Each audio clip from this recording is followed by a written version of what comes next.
Hi. So the executive order has been signed, and let's talk about it and let's go over it. And don't be alarmed, I'm using this mask just to add some comedic effect, and also because I didn't do my hair, so I would like to not look very. So I'd rather look like this. Anyway, so let's read about it. So I have posted the executive order on my website, I mean, on Facebook. Now, so let's skip all these blah, blah, blahs and go all the way down to now. Therefore, I, Donald J. Trump, blah, blah, blah. It says, I therefore proclaim the following. Section 1, suspension and limitation on entry. So, keyword entry, entry. So, not getting a green card, entry, like coming into the United States, entry. The entry into the United States of aliens as immigrants is hereby suspended. Keyword immigrant. Immigrant. What does immigrant mean? Okay, and limited subject to Section 2 of this proclamation. Okay, so let's see. Section 2 says, scope of suspension and limitation on entry. A, the suspension and limitation on entry pursuant to Section 1 of this proclamation shall only apply to aliens who only apply. So there's only a limited set of aliens that this applies to. First, are outside the United States. Okay, so that rules out everyone here. We're in the United States, yay! So doesn't apply to us. Anyway, so outside the United States, you have to be outside the United States. Okay, so you're outside the United States and do not have an immigrant visa. Oh, that is so great because if you already got your visa approved and you're just waiting for a flight to come in, that's actually okay because this only applies to people who don't have an immigrant visa. It says do not, only applies to those who do not have an immigrant visa that is valid on the effective date of this proclamation. So meaning like you probably can't get an immigrant visa from tomorrow. The effective date is tomorrow. So do not have an official travel document other than a visa, such as transportation letter or appropriate boarding foil or an advance parole document.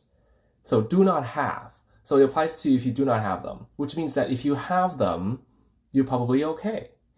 Wow, that like includes that somehow make a lot of people okay. So interesting that it's like an opening up of like the possible type of people that can enter. Interesting. So let's see. Advance parole document that is valid on the effective date of this proclamation or issued on any date thereafter that permits him or her to travel to the United States and seek entry or admission. That is valid on, or issued on any day thereafter. That means that even during this 60-day period, some people can still be issued documents to enter the United States. So why do we even have this ban? Oh, fine. Anyway, so there are exceptions. I think that's what we could say. There are exceptions. Okay, so now B, the suspension and limitation on entry pursuant to Section 1 of this proclamation shall not apply to, okay, here are exceptions, any lawful permanent residents of the United States. So, like, you have a green card and you're outside, you don't want to come back, doesn't apply to you. You can come back. Okay. Any alien seeking to enter the United States on an immigrant visa as a physician, nurse, or other healthcare professionals to perform medical research on other blah, blah, blah, blah, blah, blah, blah, blah, blah, blah, blah, blah, blah, blah, blah, blah, blah. Okay. So the Secretary of Homeland Security on supposed to any spouse of marriage. Okay, so doctors, healthcare workers, and their children can enter the United States, not subject to this. Okay, so that's what II says. III says any alien applying for a visa to enter the United States pursuant to the EB-5 program. Of course, we don't want to block the rich people. Obviously not. Okay. Any number 4, IV. Any alien who is the spouse of a U.S. state citizen. Oh yay. Okay, so I would say 80% of my clients are okay because their spouse is a U.S. citizen. So if you're married to a U.S. citizen, this doesn't apply to you. Then V, any alien who is under 21, okay, so the children come in. And they also made exceptions for like IR4s and IH4s.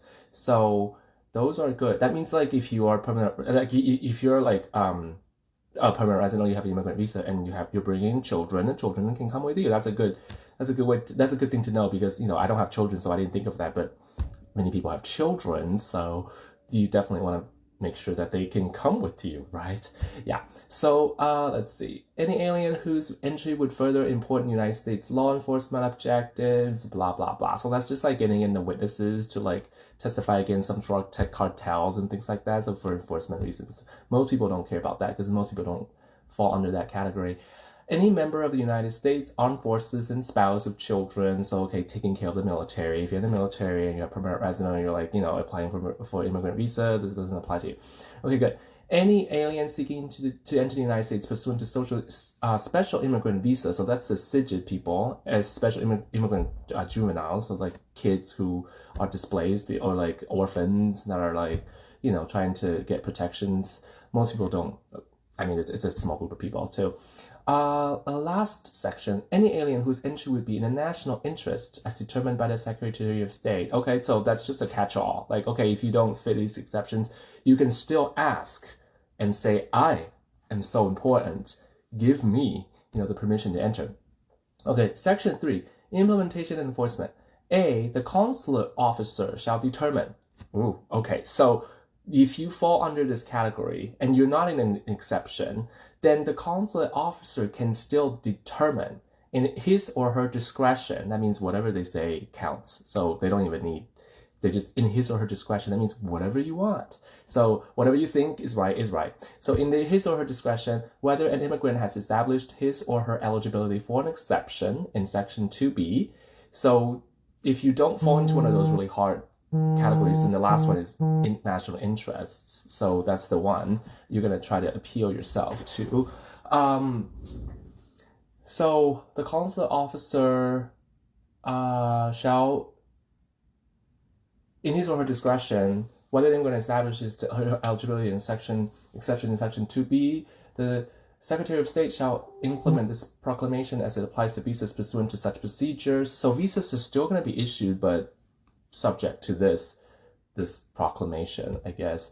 Let's see. In consultation with Secretary of Homeland Security, may establish Secretary of State's discretion. Secretary of Homeland Security shall implement this proclamation as it applies to the entry of aliens pursuant to such procedures as the Secretary. Blah, blah, blah. Okay. So alien who, that just means like, there are exceptions. If they think you should enter, then you can enter. I mean, they don't want to rule everyone out. I think that's the problem. That's the thing. An alien who circumvents the application of this proclamation to, okay, whatever. So like if you try to get around to the rule and you try to like cheat your way in, then that's not cool. So anyway, so I will come back later, because I just realized that I have a consultation. I have to take that right now. She's calling me.